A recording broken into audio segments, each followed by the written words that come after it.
What up, y'all? Welcome back to the working title of Something Creative, the Figure It Out As We Go podcast. I am one of the co-hosts, Joshy Gons. This is Lugo, I was going to second say, I don't know if you co-host. want me to introduce you. You're I also know, grown, so it's all good. It's like I said, we're figuring it out as we go. So today we got a couple more questions. Shouts to the Kev on Stage Studios Patreon. Yep. But also we got a surprise. I think we might show and talk about our early work. Hopefully we get to there in time, but it's gonna happen. It just depends on how many of these questions we get through before, or if we drop a question or two.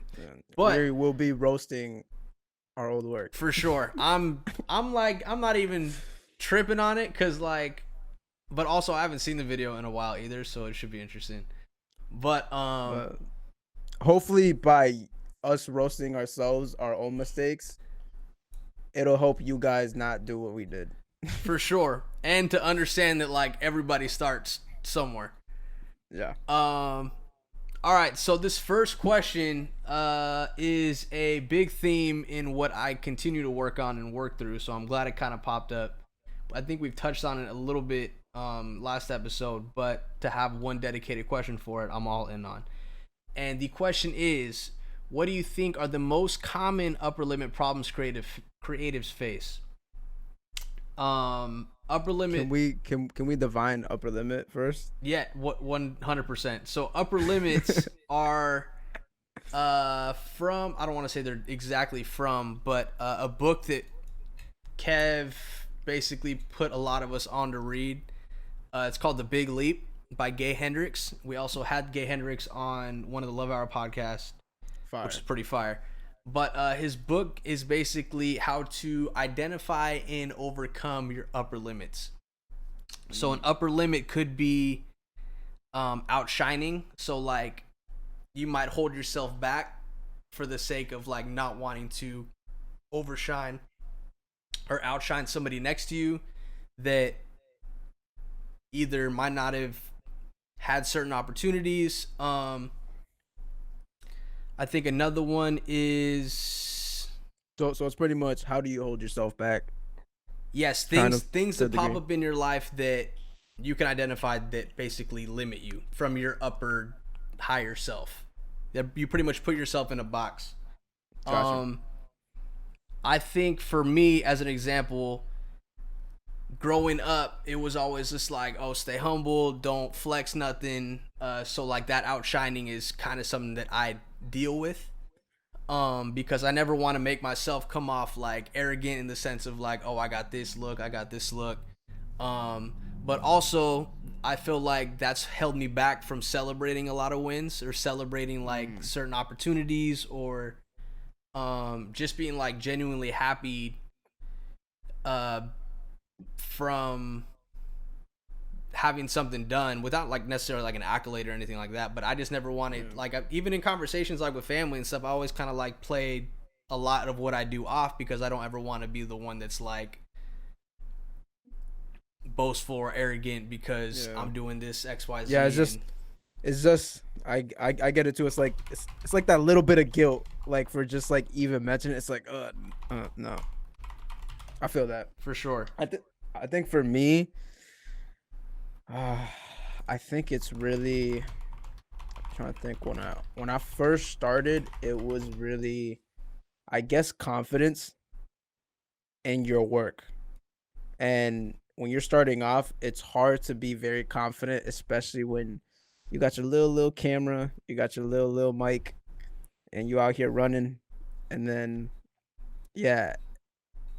but I think it definitely kept me motivated. So I was able to be aware of it, but I would say it's just the confidence. It's almost like you mentioned in the last podcast, but it's going back to you're in the room, or sometimes you don't have the confidence of an artist reach out to you, but it's they reached out to you for a reason. You know what I'm saying? And it was kind of getting around that, when some bigger artists started reaching out to me, it was kind of why are they talking to me? Mm-hmm. And it's oh yeah, I shoot videos. Yeah. So just to list off a couple of them, or like variations of them. Like one is self-sabotage, one is worry, one is criticism and blame, and then one is moving forward. Um these are like not the what's it called? So these are like descriptions of what an upper limit could be. These aren't like the only types of upper limits, but like for me, also like worrying about things that I can't control is always something that pops up. Like no matter what I'm doing, no matter what I'm working on, um, like it's not even necessarily like being a pessimist. It's just sometimes I feel like I'm looking at stuff too realistic. Yeah. And Cynical. I'm cynical as hell. really, It's just, but I kind of, through the cynicism, I find humor. So it kind of just, okay, it doesn't balance out, but it's just like, I kind of like it. yeah, Weirdly enough. yeah. I mean, and that's the thing too is like I feel like that also affects me creatively too, though, right? Is because I'm always like even we were talking about in our last episode when it came to like brainstorming ideas for visuals and whatever. For me, it's just like I don't know how I can actually do this, so I'm almost gonna rule it out because I can't do it today if I wanted to go figure out this one shot, you know, instead of like, oh, maybe this could work as like a happy medium for something like that. But also, worry could also be like more personal stuff too. Like, oh man, I'm not gonna take this opportunity because I feared if I don't spend this time with my fam, I'm not gonna get that moment back ever. So it's not like allowing that type of balance for things you can't control. Currently, for me, I would say there's a few, but I guess the main one for me right now would be the fear of staying stagnant. Like, because Okay. I've been pushing so hard for so long, and now, well, no, like I'm pretty much just starting, but I, I'm fearful of plateauing. You get what I'm saying? I feel that. Like, I feel like there's gonna be one point where it's just like I just can't grow anymore, and it's like, what the freak do I do? Mm-hmm. And I feel like I'm gonna get to that spot and not know what to do. Like currently, right now, I grew up in a small city, currently right here. I'm currently in the position of coming to the reality that I will eventually have to move. Just I can't live here. You know what I'm saying? Mm-hmm. And that's like the last thing. Like I've done everything in my capability to grow as far as it come, and now it's like, all right, move. But yeah, and now trying to get over that hump and come to terms with that is a hard thing to do. It's a very hard thing to do. So another potential limit slash barrier is disloyalty and abandonment. Basically, a widely held fear of being disloyal or leaving people behind who have been there for us in the past. That's something that I dealt with a lot and feel like I wait. Is it saying that you would leave them or them leaving you? No, it's the fear of losing people that you trust based on your own growth and your own like projection, you know. So I feel like that one still sits with me, but I feel like I'm a little easier on the rope with that, on like allowing more slack for that, you know, because I mean there's a point where you're gonna have like I'm at a point now where I feel like my friends who rock with me, who understand what I do, and sometimes I might be a little distant, but they're still there.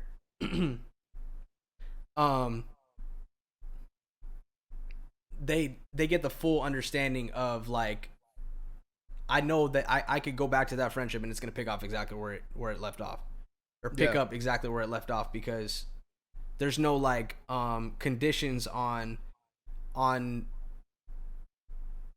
being apart for that long, or like I know that what I do isn't going to be contingent on like our friendship. But I've also lost some friends because I haven't been as active in group chats or this and that, you know, because like I mean, I guess that just comes with growth, and that's something that I didn't understand until like the recent years at least. Would you say at least for you, would you say, I mean, I'm assuming you're a small circle type of dude. Mm-hmm. So I know for me right now, I'm in a weird spot because so growing up, right? You know, you have the people you grew up with, and those can never replace, but I pretty like you just outgrow people, you know what I'm saying? Especially at my age, I'm 22, so all the people I grew up with Man, you're my only age 22. are That's wild. Sorry, keep going. That's fire. all the people at my age are currently living different lifestyles. So I can't really relate. So I generally have older friends who are in a different position in life, wife, kids, or are currently pursuing their Yeah. career or their career is their priority. So it's kind of weird because, you know, especially now I'm coming to terms with just being called Lugo. You know what I'm saying? Mm-hmm. Everyone I know that I grew up with call me Miguel. No one calls me Lugo. So now Lugo is becoming familiar, and it's sort of that transition is kind of weird because it's hard to find people you trust, and it's kind of over going over that hump of like these people haven't known me since forever. You know what I'm saying? Right. But there's still that connection, but there's definitely hope, but at the same time it's still a little weird always. Yeah, and I feel like that's what kind of goes with this specific one is there's the fear of like I don't ever want to be completely successful if that means that I'm leaving behind people, or I don't ever want to like fully invest my time or like what I'm doing because I know Mm, that requires time away from XYZ, and that's abandoning them mm. that have been there since day one, you know? That's interesting. So For me, it's similar, but um, I don't really, I don't really feel bad in terms of leaving them. I'm totally cool with that part, because you know I gotta do what I gotta do. right. It is what it is. But it always hurts me when I see people with the potential and know where they want to go, and know I can't get them there because, you know what I'm saying, I have some people I just grew up with, and they're interested in something, or I know they have the potential to maybe even do what I'm doing or whatever in their field, but they're too scared. And one of my, I don't know, that's one of the things that, cause like in terms of like my friendships and everything, I always just want to make sure I'm giving as much as possible. Like I want you to just elevate, and Mm-hmm. it's the hardest thing when you're growing and the other person can't grow because they're just stuck. And I met people who are happy with their small little life. That's not the people I'm talking about. It's the people that know they want more, but they're settling. And yeah, that hurts me. What does that And look it's like? like, let's say I have a homie who is always wanted to do something, or I could see their potential in this, or I could see their potential, let's say in photography, and I kind of guide them, and I'm like, yo, you could actually do this or do that, but they don't let themselves to fully be invested because they're too scared. So they do the counterpart, and they're like, yo, no, just do the 9 to 5, and Mm-hmm. then they're always low key a little like, damn, you know what I'm saying? They're not, they never want to take that first step, and that always hurts me above anything else because I don't know. I get more satisfactions when my homies get success rather than me. I could care less about me. But Really? when I help someone get to what they want to do, bro, I don't know. That really satisfies me for sure. Yeah. 100%. When I'm able to help someone get, yeah, it's more satisfaction for me than when I do something. I still get satisfied from when I accomplish quote I feel unquote that. something, I can relate but to that. I get more satisfaction when it's like, yo, I was able to help that person start a YouTube channel that they wanted to do for 3 years and they were too scared to. For And I sure. was able to And I feel like there's something with that's like um that brings its own like not satisfaction, but it almost feels like you're it's an affirmation that like yo, I'm definitely using what God gave me yeah, to like pay it forward, you know? exactly, And exactly. even if that means that like hypothetically where we're at, like this is it. You know, like I would still be content with like throwing lobs, um, unconditionally. You know, like because and that's part of it too. Is just like I mean I'm not speaking for you, but I'm sure it's not from a place where like you're throwing them a lob with expecting something in return, right? It's Nah, like, yo, I know I could help here. So this is what I want to do. This is what I want to try and to help move exactly. forward. If the energy's there too, though, right? Because you could only like, Yeah, that's the part that really like it hurts me because it's like you could only get someone so far if they, you know what I'm saying? They eventually have to do their own part. yeah, And when they don't want to do that, it's definitely heartbreaking. yeah. But I guess creatively, I guess one of my main I guess fears would we're just diving into fears now, but I guess one of my main creative fears is as I grow, I'm scared I won't find people I could trust enough with my personal ideas creatively. Especially As you as grow, well, okay, so it's like as a person who started freelancing, I've been doing everything solo dolo since day one. mm-hmm. That's just because I'm in my area. There's no one to connect with. Blah blah. I didn't have any mentoring. I didn't have anything. Um, yeah. So I just been doing everything solo dolo. So I've always have my hands on everything. And now I'm growing to like, yo, I trust you doing this. I trust you doing that. But there's a lot of personal projects that I have that I want to get done, and those are eventually, those are my goal projects. And it's like I'm gonna have to get to a point where I'm gonna have to let my ego go and be like, yo, I have to trust someone with my vision, and that's definitely like one of my scariest like next like things I have to battle with for Yeah. sure. I mean, do you feel like as you build your circle and like as you connect with other creatives or whatnot, you could be like, oh, I could see this person helping out on this. Yeah, for sure, for Okay. sure. And it's slowly growing into that. And again, I like working with my homie, but it's like these deep personal projects, you know what I'm saying, that you spent years working on. And I'm not Dialing even in scared. and Yeah, I'm not scared of someone stealing it or anything like that. yeah, I'm just scared they won't have the same. enthusiasm and passion and Yeah. mm-hmm. And I mean, realistically, no one at the end of the day is gonna have the same passion as you have for it because it's yours. But Right. yeah, but for like projects like that where I know I can't do alone, it's like, damn, you know what I'm saying? I wish everyone, and I know that's possible, but Mm-hmm. that's just my own self. Like, oh no, I can't. Yeah, but I mean, I feel like that's natural, especially coming out of that having to do everything on your own, you know. And what's tricky with that too is like something that I faced recently is just like once you start bringing in help, then it's just like it almost inadvertently brings in another style too, right? So like Yeah, it could be tricky with, but I mean that's why you gotta, like you said, really work with those people that or kind of like keep them in mind as you start developing something. Oh, they could be exactly. good for this. It's not just like, oh, I think this dude's dope. Let me just bring him on. He doesn't really do stuff like this, but it's still gonna require some tailoring on.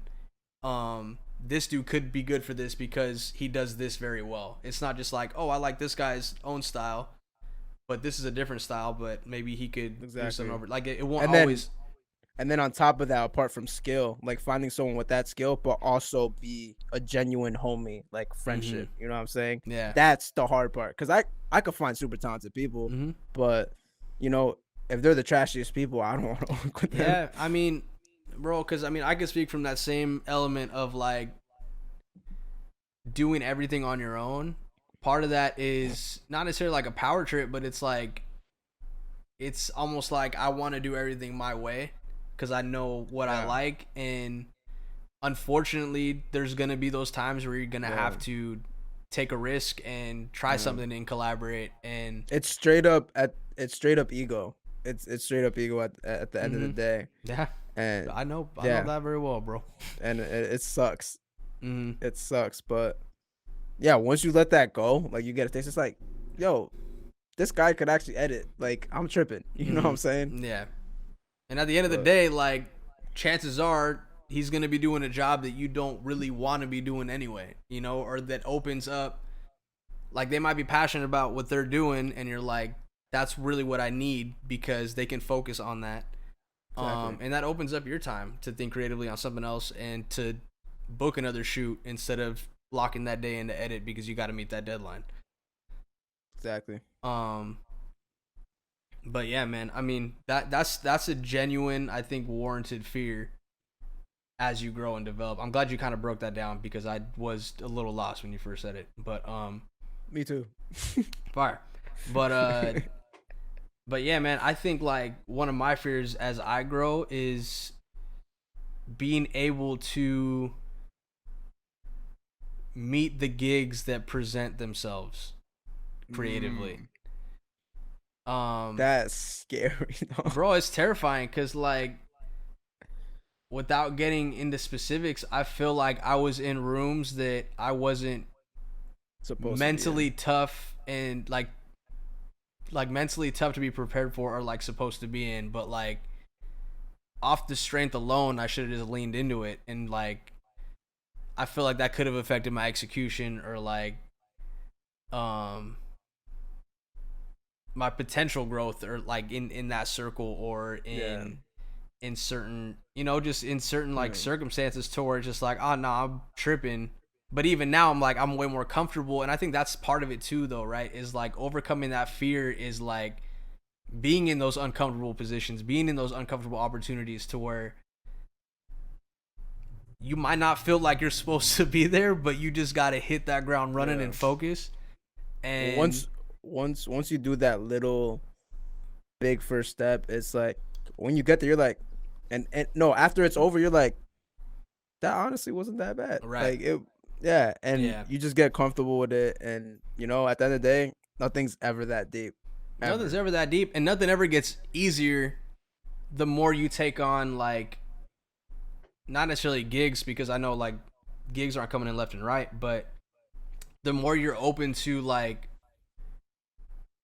trying something that you haven't done before creatively, you're trying a gig that you haven't necessarily done before Yeah, specifically, but you are yeah, qualified for or like you have at least a foot in the door in something that's interest that you've taken interest in that you want to get better at, you know, because that's really the only way to keep like moving up for those opportunities, up for those like um big music video budgets, those big facts. ideas to activate, you know. I mean that's really it. It's just like the bigger idea you have and um the potentially the bigger the budget could be.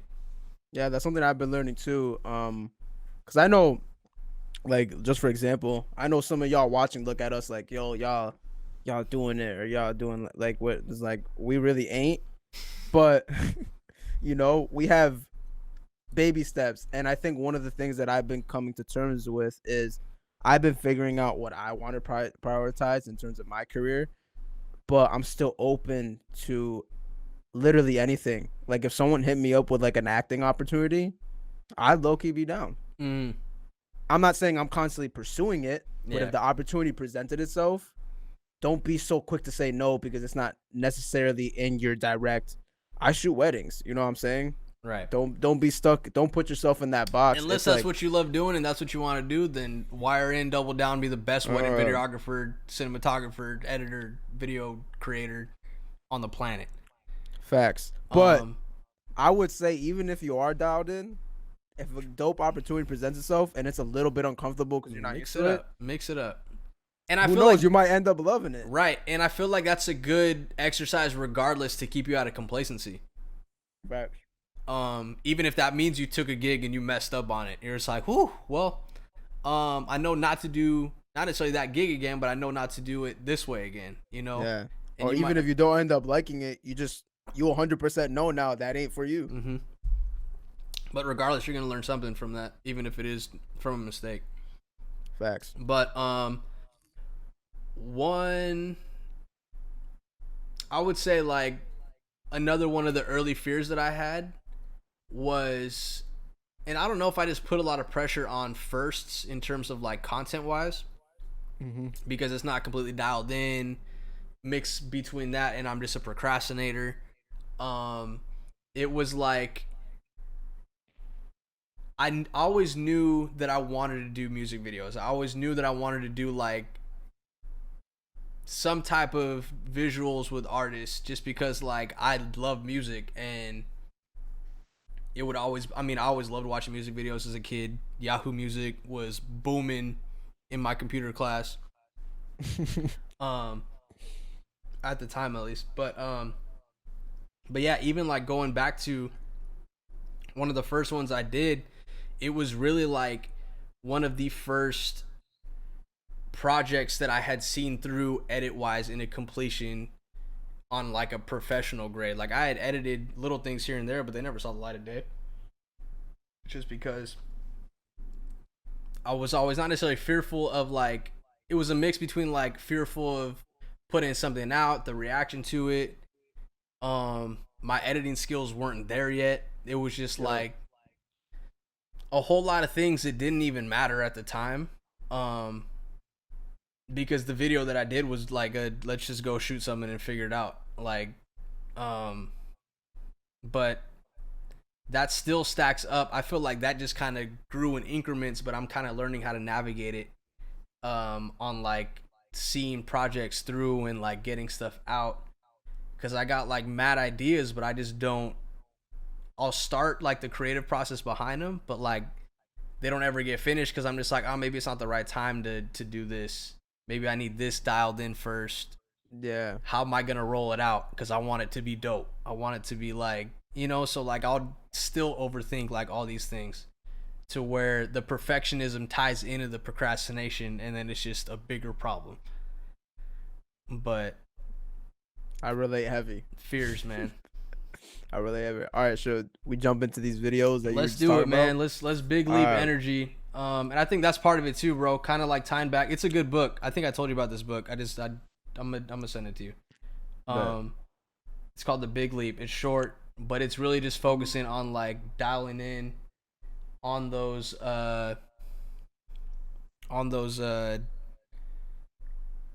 barriers, and identifying those barriers, and just kind of like working through them by just like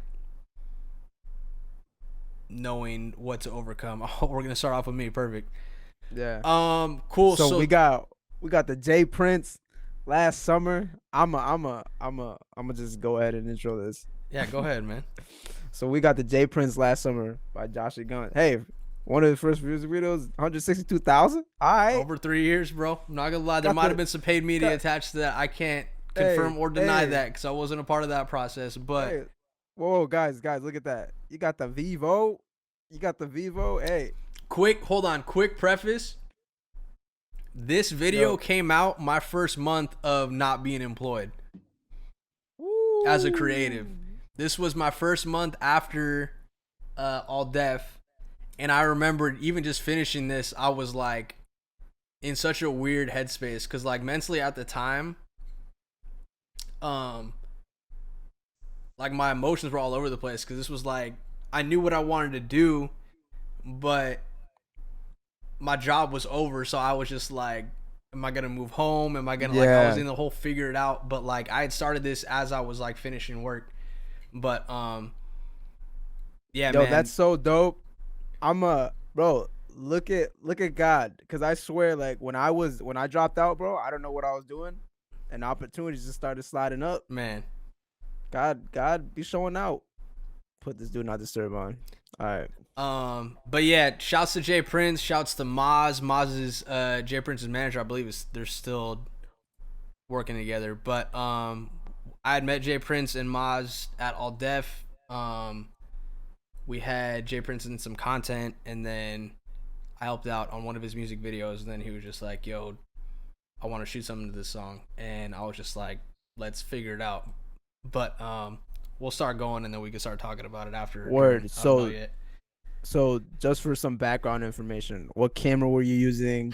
What was like the setup looking like? Let me think, because I don't know. I think I might have finessed the A7S that was at All Def. We had one in stock, but nobody used it, and I was like already leaning towards Sony, but I had an A7 II. I don't know if I had the A7 II yet though. I did. Bro, I hated the A7 II. Bro, I had the A7 II, but I never like shot videos with it. So because I remember I had one lens for my A7 II. It was a 35 millimeter little Zeiss Prime, little 2.8. Thing is so Okay. sharp. I still Okay. have it. It's on this shelf. Hold on, I'm gonna grab it right now. But I had that lens for it. This joint right here. Hold up. I gotta see this. Y'all This might see a little inception, but it's all good. Oh, you're good. This little. Oh, a little pancake joint. It's not even like. Hold on, come on, pull it. Ooh. Got that Supreme Zeiss You see that sticker little on it. Zeiss joint on there? But this lens is fire. This one, I mean, this thing, like, the autofocus is crazy. And then it opens up to a 2.8. But I didn't have like a variable ND, so I remember when I shot this, I was all over the place with like yeah. with my settings or just in like I had rented. This is when gimbals were first coming out, so this was like one of those little ICANN joints or ECAN. That it's like just Steadicam, bro. No, it wasn't. It was not a Steadicam. It was like probably the handle was probably like. Wait, no, bro. The same first video we hold up. I'm gonna pull this up because it's the Steadicam joint, right? Am I tripping? Oh, I think you're right. Man, they might not even have photos of this. Yes, it was this one right in the middle, right where you're with the green joints on it, right below that. Nah, I'm tripping. Where? That one. It was to the right, not the one with the. This one? Yeah, it was that one. Oh, so you had a gimbal? All right. Yeah, no, I legit had a gimbal, but I think shouts to, I don't know who. I might have got this from Rare Breeds. Shouts to Aaron, but I think it was, bro, and I think honestly, I think that was the first time I rented from them. That's crazy, and like it was like $20 for it was something super cheap, but like I remember even then they're like, "Yo, good luck balancing," because like balancing gimbals at this time was you were on gimbals though. I had this one, smaller one. I was looking for that one because I had used these, and I was more comfortable on these than this joint. But anyway, so like I was figuring out how to balance. Luckily, the camera was light enough to where it was like it wasn't balanced, but it was working. So like literally, I had the A7S with maybe one extra battery. Those W joints burn out so quick, bruh. And then yeah, I shot it on this exact little Zeiss lens, this 35mm full frame. Word. 2.8. All right, so we got the Sony 2.8 Zeiss. Oh, just for reference, the way filmmakers flex, you know how hypebeast flex with Supreme stickers, bro. If you got the Zeiss joint on your lens, you flexing. Baby flex. This is my only Zeiss joint. Let me be clear. But you see the blue? hey, blue check. All right, so we got the preference of the gear set up. What was like the concept going in? The concept was sunset and palm trees. I was like, fire. I was like, all right, bet. I know we'll find an overlook, and you'll see that we'll find an overlook because he just really, and that's the thing too, because like he's Jay Prince is from East London, and he loved like California's sunset from the gradients to the like specific palm trees. Those are just very LA California elements that he wanted to kind of bring back home. Or just showcase during his time out here. I don't know if it was a flex reason or not, but that was literally it. There wasn't really any pre-pro. It was just like, yo, come scoop me and let's figure it out. So I went to go pick him up. Fire. Love it. And then we shot this in like 2 hours all over LA. But I'll break down where everything was too. Why would it? You know what's funny? I know mad people are on their toes right now, like, yo, just click play, dog. Oh yeah. Play the song. Play the song. All right, let's get it. I thought there was a hiccup with the music, but we're just not gonna play music. So bet. Here we go. So I'm gonna just put this on mute so I don't hear it. Okay.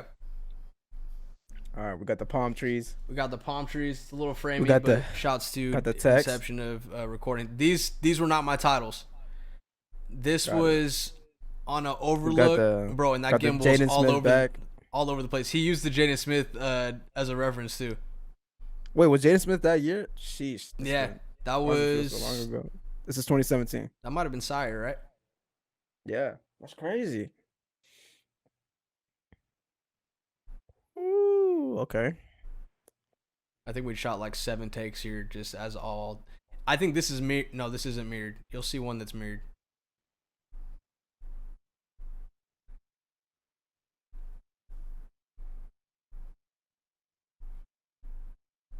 But bro, this is before you could like dial in pan and tilt on gimbals, so you could see like the Yeah. this one's mirrored.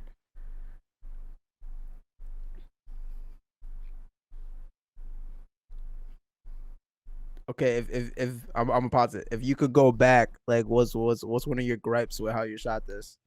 One of my gripes with how I shot this, um, Like, if you could go back, like, you're looking at this, it's like, yo, why didn't I do this? Why didn't I do that? I wish I didn't just on the wide shot. I tried to just kind of walk side to side, and I wish I had more motion. Mm. Because every shot feels the same to me. Got you. Just with the different composition. But on the shot before the last two when it was silhouette, I wish on this one, I wish Yeah. I kind of framed up a little bit lower to see More less like a hero shot. Yeah. Okay. Josh Gomes was on the VHS little before it mixed became little a mixed trend. iPhone media. You see? You feel it? Okay. I think he actually shot this out of the back of my car. My car's not very big, so he could literally just reach back, put the phone there. Word. But he wanted his palm tree element. On the VHS way before it was a thing. Yeah. And then, so that first spot was like a overlook off Mulhole, and this is at Well, hold up. Let's go back. Hold up. What's happening? Oh, right now. Okay, with the crosses off. You see it? You see Crosses off that's a on little deck. applied default transition on me? Hey. I wish my color temperature was A1 here. It wasn't. Okay. I honestly like this setup. This location is fire. So this, bro, you can just pull up on this. This is at the convention center. This is fire. Like just south of, like same block, but just south of Staples Center. Yo, you know it'd be fire if we hit up the artists, like we redo our first videos. That'd be dope. Wavy. That'd be wavy. He'd be down, but he's probably back in London because COVID. Oh yeah. But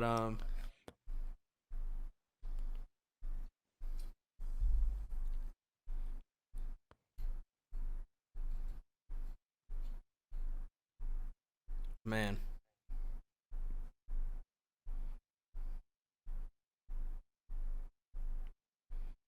Man, mine's gonna look like trash compared to this. oh, bro, not even. Don't even. Oh, you ain't ready, dog.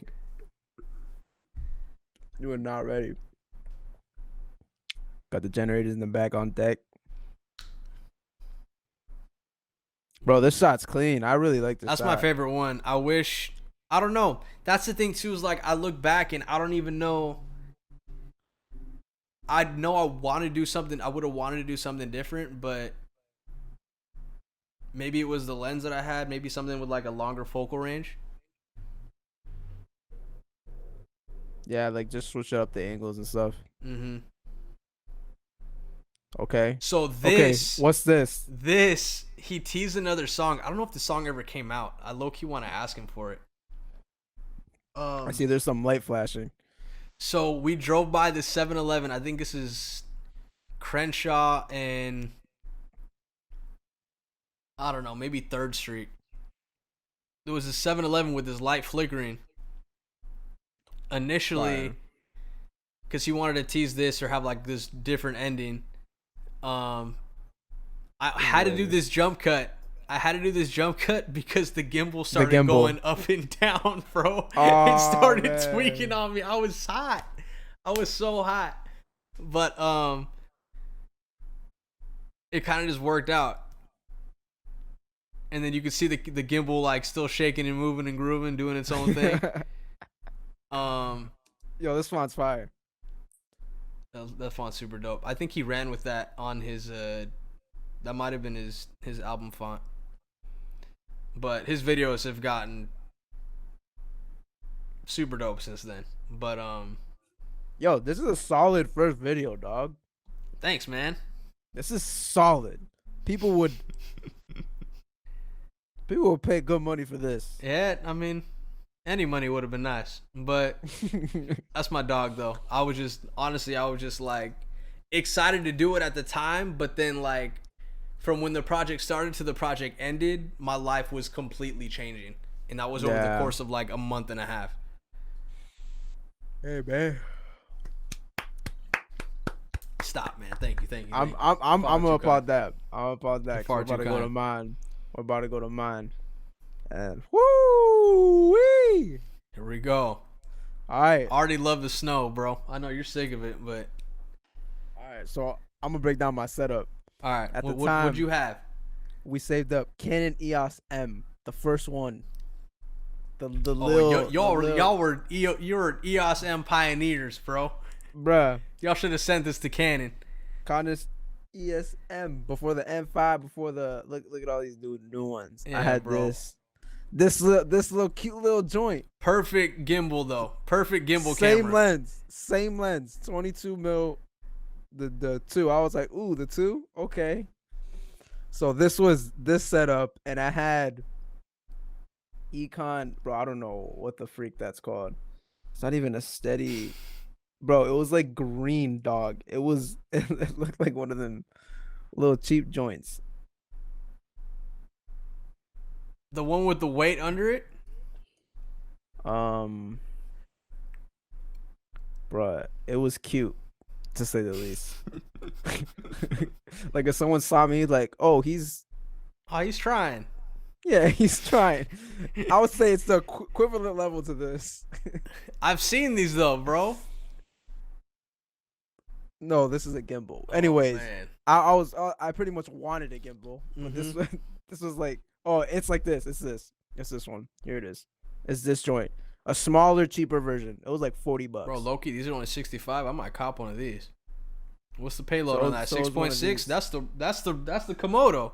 Send me this Hey link, bro. man, nah. No, I'm just I'll kidding. recommend you some good ones. What's wrong with newer, So, what's funny is I have like stuff from Newer, and like I'll just flip it around because the logo is just I don't know. bro? You don't want to look at it. Nah, Put some gaff over it, bro. put some gaff tape, bro.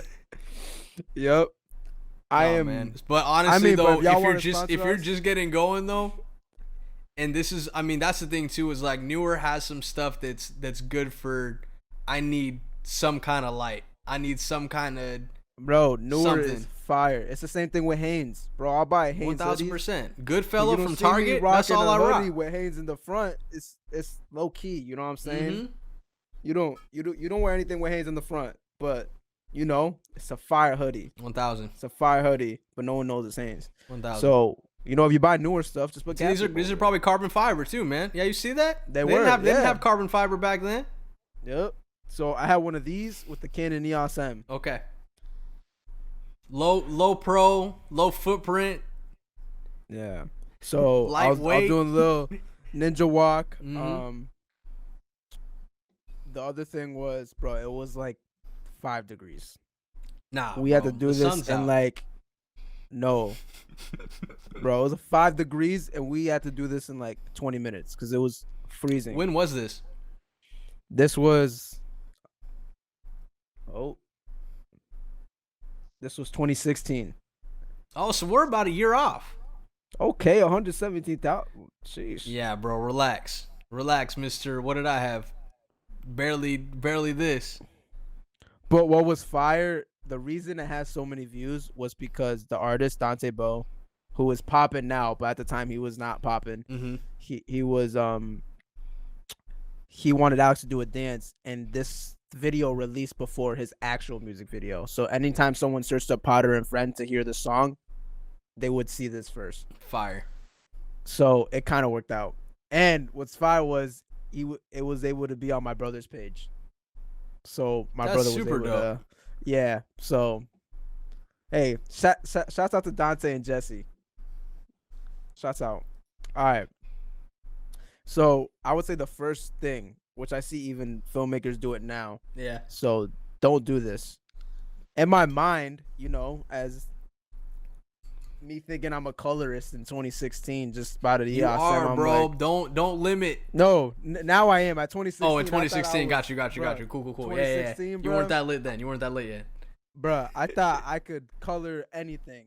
And at the time, you think in your head, I see a lot of filmmakers do it now. They're like, oh, shoot flat. Shoot flat's the thing, right? Shoot flat. You're only supposed to shoot flat if you plan on color grading. Oh my gosh. I shot flat, no intention to color grade. Look at this. Straight out of the log. Straight out of the log. I think I might have put some contrast, maybe. Sharpen up the blacks a little bit. Clearly put no saturation. Clearly did not. Well, it kind of looks fire now because how I'm recording this, I got the LUT over all of us. Oh, okay. So it's kind of sharp now. It don't. Got you. I'm trying to peek at it. So Josh has like a filter. Hold on, in front of the screen. I wonder if I can. Maybe you could toggle it off. Stand by. Filters. Okay, it's off. Okay, guys, this is how it looks like, and I see a lot of filmmakers do it now. They just hear shoot flat, shoot flat, shoot flat. If you don't intend on color grading, do not shoot flat. Just have it be clean straight out of camera, because if you don't, shooting flat is only for the intention to have more room to color grade, more information to color grade. That's the only reason people shoot flat, and to save dynamic range so that when we're color grading, we're able to pull those highlights back. So at the time, I'm just absorbing information. I'm just like, okay, I guess shooting flags is the new thing. That's so the I thing. was like, Everybody's shooting flat. So I was in that Canon EOS M setting. I was like, saturation, -10. Let's bring that down.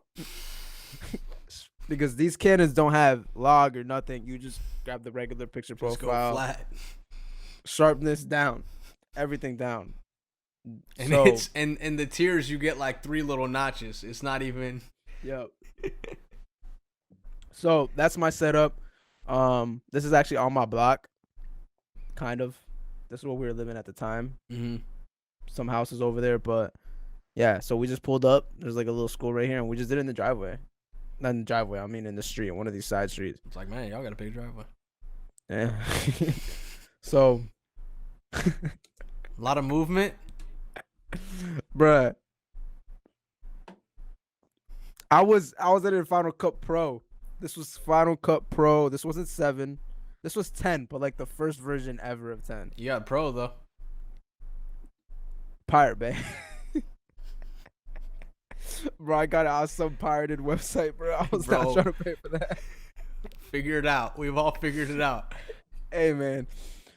And yeah, it was kind of glitchy, but it worked. So this is the title, the font, the basic font that it comes with. So boom. I gotta say though, one of the shots in here is my favorite shot even to this day. Really? I don't know how I got the camera movement. Let me see how I can try. Let me see if I can find it. Word. It's kind of towards the end. But yeah, so I started off doing it to the dance videos with my brother. That's how I started getting into filmmaking. So I did like the Steadicam feel. It gave it a nice natural thing. But see, when you don't have one balance correctly, it feels like you're on a boat. So I didn't have mine balanced correctly, so it was like it'll make you feel nauseous. Oh, interesting. I see what you're saying now. Yeah, because it's supposed to be smooth, natural. I didn't have it correctly balanced because I had no idea what I was doing. So you feel like you're on a ship. And this is when Ronins were like $1,500 too. Yeah, the only Ronin you could get at the time, the Ronin M wasn't even out. It was the Ronin. It was just the regular standard Ronin. Yeah, it was not even. No consumer would think about getting it at all.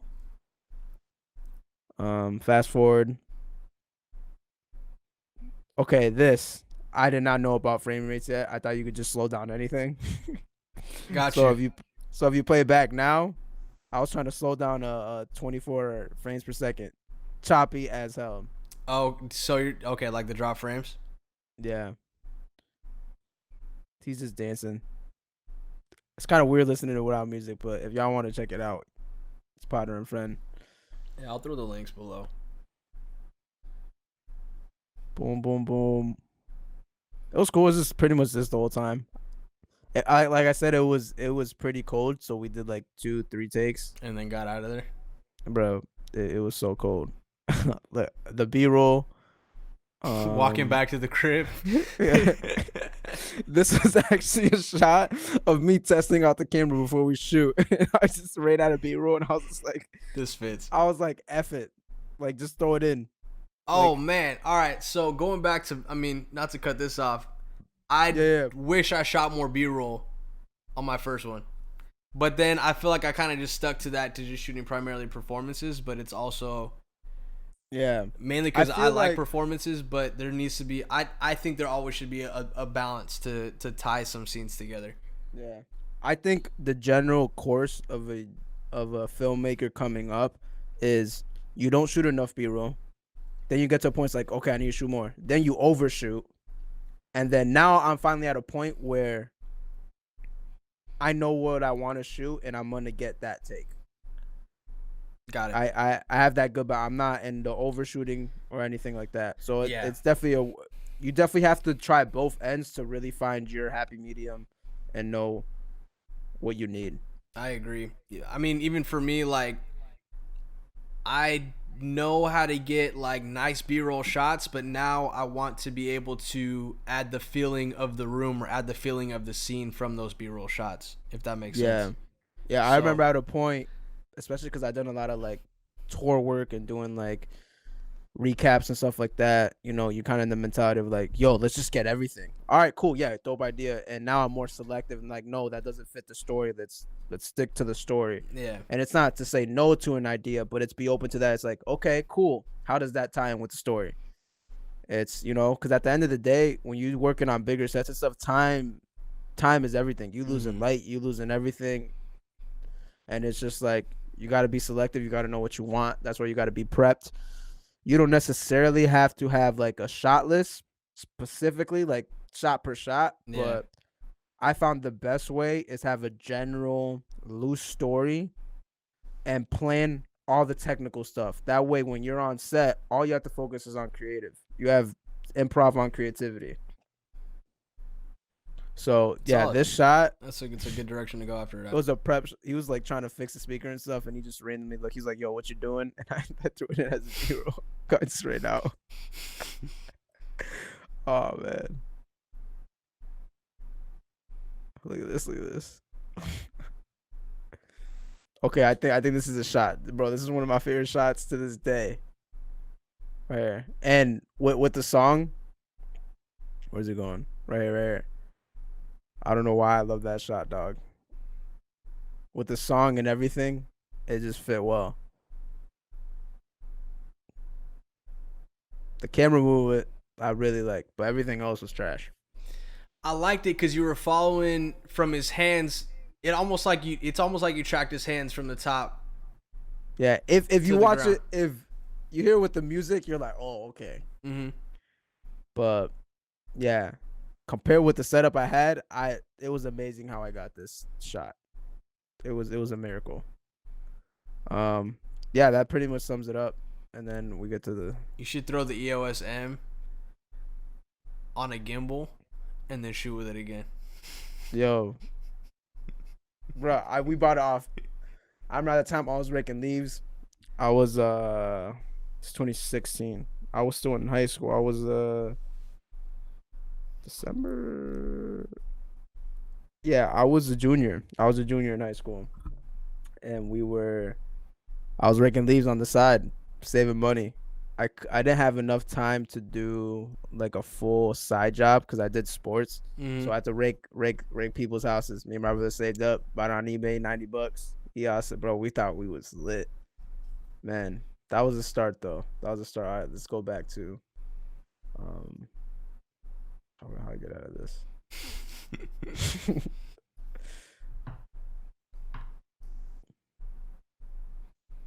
But yeah, guys, that was our first videos. That's it, man. I think that's like, I don't know. For me, let me throw his LUT back on. Oh damn, it must have been off the whole time. Oh, it was off for the Oh video. yeah. Hey, where? Um, I don't know, man. Like, looking back at old stuff, I always think about like what we were doing with what we had, and like even just getting to that moment. Like I'm sure there was a minute where like you were obsessing over that EOS on like that Bruh, EOS M, right? That you I were thought I honed was in. You're it. like, bro, I'm gonna get Bruh. this. I'm gonna make a movie. I'm gonna make a movie. You know, but Bruh, facts. that I mean, but at the end of the day, bro, like that was I mean, it's still a dope first music video that I am gonna applaud because the setup that you had, bro, like you're like, I want a gimbal, but I gotta make it work. And that's the thing too, bro. I was only able to find that gimbal because there was a rental house near me. Like you don't have that option out I there. have nothing. That's what I'm saying. Like it's for you to be able to make a visual with that type of motion, that type of movement, you like finessing B-roll shots, like that's really what it's about, man. It's really just like you said, you will exhaust a piece of equipment Exhausted, bro. to the point of no return. Yeah. Before you consider upgrading, just because it's like, if I can get this vision out with this setup that I have, let me just focus on the creative, other than like, unless you physically can't, like if I want a super slow-mo shot and that camera does not shoot anything more than 30 frames, obviously that's a different situation. But it's like, I don't know, man. I think even for me, like still to this day, I'm always looking at like new stuff because it's exciting. But for me, I definitely want to work on like exhausting. I actually right now I feel like I'm at a point where I don't need to get anything for a minute gear wise. But what's funny is y'all don't know, me and Josh were like on a call the other day for like 6 hours straight. Oh my just gosh. Just looking at gear. I ordered something off a whim at like 3 a.m. and I was just like, you know what? Let me go to bed. Guys, I honestly, it's as addictive as gambling. Buying gear, dog. Like the problem is problem. once you start not even getting money, but once you start having a little bit of income to dispose, it just activates it and it lights like a wildfire. Yeah, but, because in your mentality, you're like, oh yeah, I mean, I'm investing in myself. Right, I'm reinvesting. This is a write-off. I'm reinvesting. This is a one-way street. I'm just going up from here. Hey. But nah, like doubling down to now I'm at a point where like I say this now, but like I really just want to drop something a week. You know, I want to drop something or a week and some change that I just go out and shoot with no direction, and then start to kind of like find a pocket on whatever that may be. Bro, I'm jealous of like my 26-year-old self. I miss like not having anything and just like, yo, all right, let's go figure it out. Right. And it's like you have no care in the world. You don't have to worry about, oh man, I still have to hit up this client to he has to pay this deposit. He has to do all that. And mind you, like I'm grateful for what we have, but it's like, you know, you reach a point where you need to go try to find that place again where you're like, all right.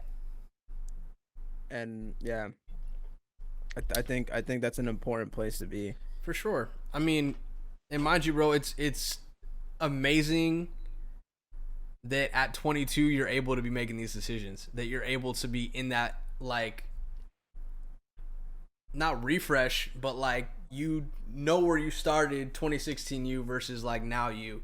Now I feel like you can kind of take a lot of your goal ideas and keep dialing them in and like break them down, not necessarily practically, but like you know exactly what you might need to get this shot or to get this scene done. Whether you can do it tomorrow or not, that's one thing. Yeah. But it's not just an idea. Like now it's like technically within reach, because you know like, okay, now I might know somebody who might be able to help this out and like we could finesse something. Yep. But I mean, I think, bro, you're in a great place. Bro, you're in the same spot. For sure. For sure. I'm not trying to deflect. I'm not trying to deflect. Thank you. But that's something I'm working on too, is deflecting compliments and because you're praise. What, 20? You're 27, right? I'm 27. 27, bro. That's young. That's young. Yeah, bro, and you 22. Yeah. But I'm just saying, man, it's Yeah. it's exciting to find other creatives and that are all in there, because I still feel like I'm a kid in this. I still feel Yeah. like my birth age from putting content out consistently of my own has been not even necessarily consistently. That's another conversation. But I've been sharing my work and stuff is less than 5-6 years. Yeah. And really being passionate about the stuff that I'm sharing, less than 2 years. But the technical aspect of learning my craft and whatever, I really feel like I'm just starting still, which is such an exciting place to be in. Yeah. It's crazy that like we're even in a spot where we're on a podcast talking about this. Yeah, It's honestly like it's wild. There's times every it is day where I insane. don't feel qualified, but this is fun, and I'm just I'm having a good time Yeah. from what And I've learned. I know from my experience, like I touched on earlier, I grew up in a spot. I think that's what helped me. I mean, I just always was like that, like solo dolo, single parent, blah blah. I always just had to figure things out on my own. So I think that, yeah, I'm 22. Like I trust me, I get it. I get it. Like I get it. I'm young. I get it. All right, I'm guilty. I'm young. All right. No, But you're good. I'm just messing with you, bro. it's really the I think anyone, cuz what I really focused on, cuz even when I started out content, like I started putting good stuff off the bat, was because I spent so much time researching. Like I Yeah. just, bro, I fell completely into it. And I think when you're starting off, just dive in it. Mm-hmm. Get flooded, get overwhelmed. I mean, Yeah. know who you are. I'm the type of person that likes to be overwhelmed when I jumped into something, because it Okay. just forces me to get into it. But know yourself, if you're the type of person that gets overwhelmed and then it makes you want to quit, just baby steps. Just know the way you learn and the way you go into something. But I believe like these past 3 years could equate to 6 years of stuff For because sure. of At the accelerated rate that you would dive in and just wire in yeah, on videos and it's it's really the quality of time. It's not necessarily time. And just dive into it. It's no, like, look at the trash video I was making 3 years ago. That was 3 years ago. Like it's honestly oh, it's crazy. 2016, right? 4 years It's ago. 5 now, bro. What? Oh shoot. We're in It's 21, bro. 2021. 21. Ah shoot, man. All right, take back everything I said. No, you're good, but No. even then, man, with what you have now, and that's the thing. What's crazy, right? Is with what you have now, and you got to reshoot that. What you would do to that would be crazy. Yeah, it'd be completely It different. would But that right. That still had a mood, especially with the music. Mind you, we heard all that. We heard both of those without the music. yeah. Um, You know what's funny? The camera after the EOS M, that was 2016. 2017 was when I got the A6500. Because there's things you exhaust really quick. Because the EOS M, there's only so much I can do. I was like, all right, I'm not getting what I want. right. I got the A6500, and dude, still the same A6500 right here, and it's Yeah. still my main shooter, guys. For what's 2021 is 17 math 4 4 years. 4 piece. 4 years. Hey, get yourself an A6500. Get yourself any A6 series. To be honest with you. The They got- A6300 is kind of. All right. Well, Now I'm playing on. get what's in your budget. Get what's in your budget and exhaust it. Yeah. But do the research on it. Don't just get it because it's in your budget. Yeah. Yo, low key, I saw like a comment. They're like, "Yo, can y'all put like some practical cameras?" Okay, I will only recommend what I still currently use for the past 4 years. Sony A6500. If so, Sony A6300. You could buy them used, buy yourself used. Yeah, there's A friend of tons- mine there's just bought an tons used now. A6500 for not 60,000, $600. used. Mm-hmm. And I'm telling, that's a steal for what you could do with Yeah. this camera. That is a steal. Literally robbing. And now, I mean, you can build a full rig around it to where you don't need to invest in mad batteries. You don't need to invest in. You could really get away with this camera, a decent Sigma Prime. I'm not trying to plug my stuff, but Plug your stuff, bro. nah, I'm not even. Hold up. If you go to my website, I wow. did this. Flex the website, bro. Look at this. Look at this. I made a list of gear that I currently use and how I build it up for free because I like helping people. You click on these pictures, they send you the link. This is a great plug.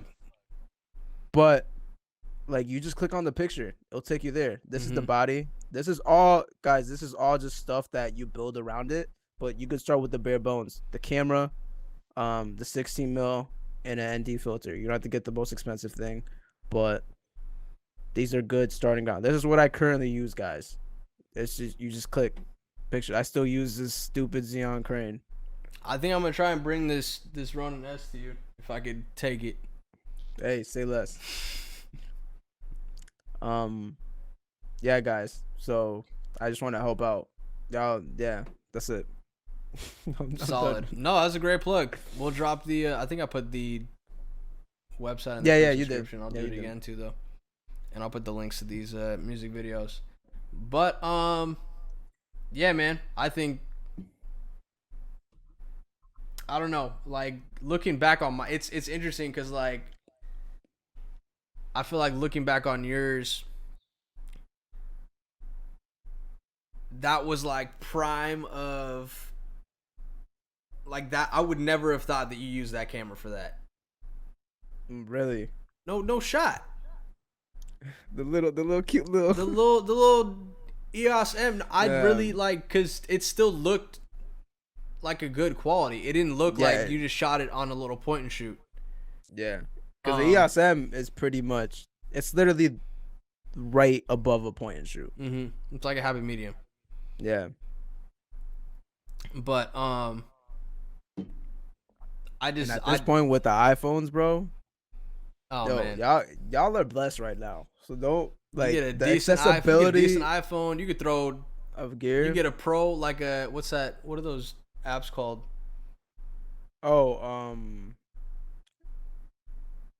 Moment has a good one where you could control everything. Yeah, But yeah, you could dial it. You could Filmic, dial in. Filmic Pro, Filmic Pro, that's the one.